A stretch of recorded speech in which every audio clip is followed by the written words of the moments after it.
on a Saturday morning with the sun shining, going into a processing plant was not my idea of the day. My husband insisted, so I acquiesced. Begrudgingly, I was like a third grader going to a field trip, complaining. I walk out of that room as a grown-up, learning to appreciate the work that people do and the water I drink. You are 90% water. The world is 71% water. Water crises are arising all around us.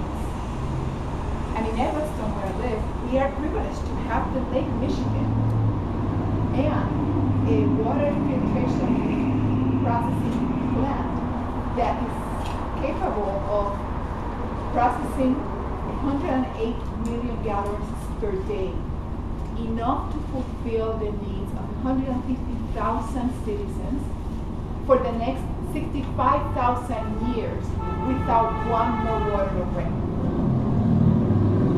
And they are keeping very high standards. So when I walk into the room, the first thing that caught my attention were all these pools of water with something shiny, I would say slimy, flying on top. What the flock, and I have to be careful how I say that word, redesigned. And then a young engineer, Christine, explained that flock is bacteria, suspended materials, algae, that flows to the top after the water has been treated with chemicals and is going through the second stage of filtration. She explained how they want the filtration to create water at the quality of 0.01 clarity level. Turbidity, they call it. NTUs is a term used by the Environmental Protection Agency. In fact, the law only requires 0.3% turbidity level, and they exceed that by a lot. Their goal is 0.01%. In 30 seconds, she convinced me that I need to start looking at consumer products that have these tiny microplastics, which indeed are microscopic pieces of plastic that go through the water filtration system that are very hard to stop and that exist in many consumer products. She was really into her job. Yet the filtration process starts way out in the lake, at least a mile out, 28 feet deep, with the intake pipe going into these 3 gigantic sucking wells, where the first level of filtration occurs through a wall that keeps out big stuff. And so what are you thinking? Waste pipes go someplace else. And they have a really nice name for that. I would call it a euphemistic name for that, reclamation center. So the water that we get into the filtration center is high quality water unless there is a storm. From those sucking wells, then the water goes into a gigantic basin, they call it the flash basin, where the chemicals are applied. Aluminum sulfide to disseminate the bacteria. They also have chlorine as well as fluoride, which is supposed to be good for your teeth. The process takes 6 to 8 hours, slowly filtering through the walls. And from there, then, the third process is a lot of testing. They have chemists, they have engineers, they test PhD, they test anything that you can imagine. Which impressed me because everybody was really into their jobs. And it wasn't kind of field trip in which you're so used to thinking digital and everything online and everything is software, but this was real stuff, big machinery and laboratories and people measuring things. Everything was real.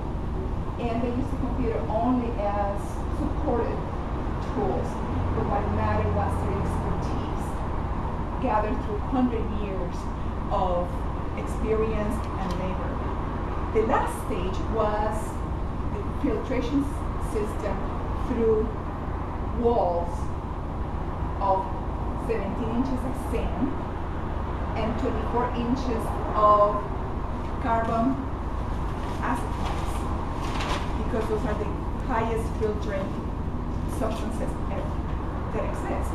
And those, in that filter walls, those were longer and bigger than what the EPA demands.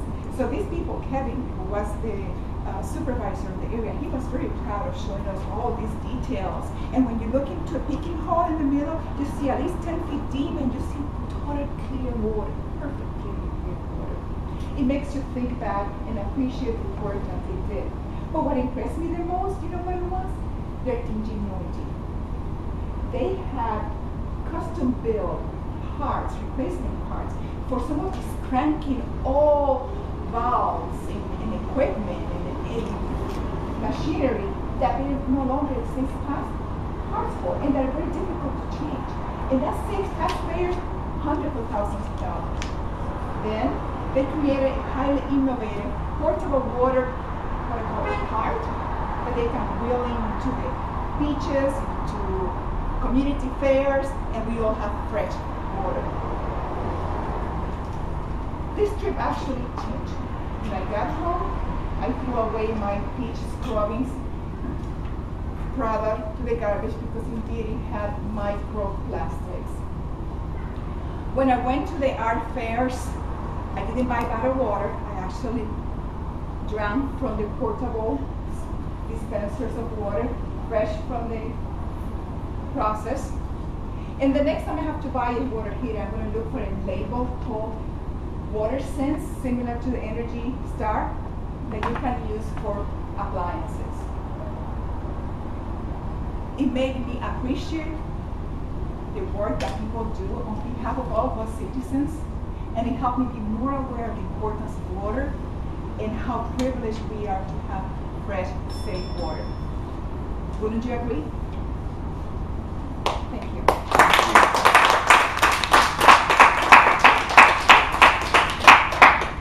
Thank you, Loida. Next up is Steve with How to Get a Job.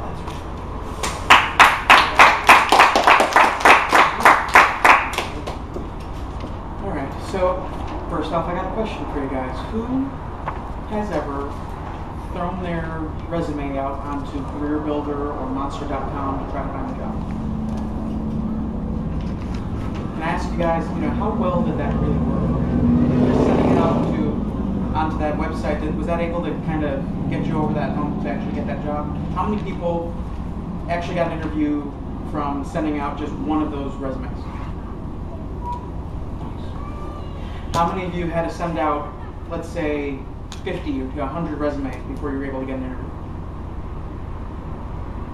Anybody? Well, one of the things that I noticed is I always call Monster.com and Career